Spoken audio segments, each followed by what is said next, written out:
మాసంలో కన్యా రాశి వారికి వ్యయ స్థానంలో కేతు ఉంటారు. లాభస్థానంలో గురువు రాబోతున్నారు జూన్ 2వ తారీఖు నుంచి.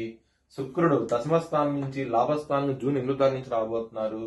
బుధుడు మళ్ళీ దశమ స్థానం నుంచి లాభస్థానానికి జూన్ 22వ తారీఖు నుంచి రాబోతున్నారు. అష్టమ కుజుడి నుంచి నవమ కుజుడికి వెళ్ళబోతున్నారు జూన్ 22వ తారీఖు నుంచి. నవమంలో ఉన్నవి దశమంలోకి వస్తారు జూన్ 14వ తారీఖు నుంచి. సప్తమంలో శని ఉంటారు, 6వ స్థానంలో రాహు ఉంటారు. ఇది గ్రహస్థితి. కన్యా రాశి వారికి కుటుంబాధిపతి అయిన శుక్రుడు లాభస్థానానికి వస్తారు. కుటుంబ పరంగా చాలా బాగుంటది. ధనపరంగా మాత్రం సమస్యలు ఉంటాయి. చాలా జాగ్రత్తగా ఉండండి. ఇబ్బందులు పడే అవకాశం ఎక్కువగా ఉన్నది.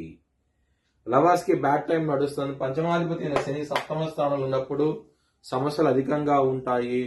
లవర్స్ కి మాత్రం ఇబ్బంది పడే అవకాశం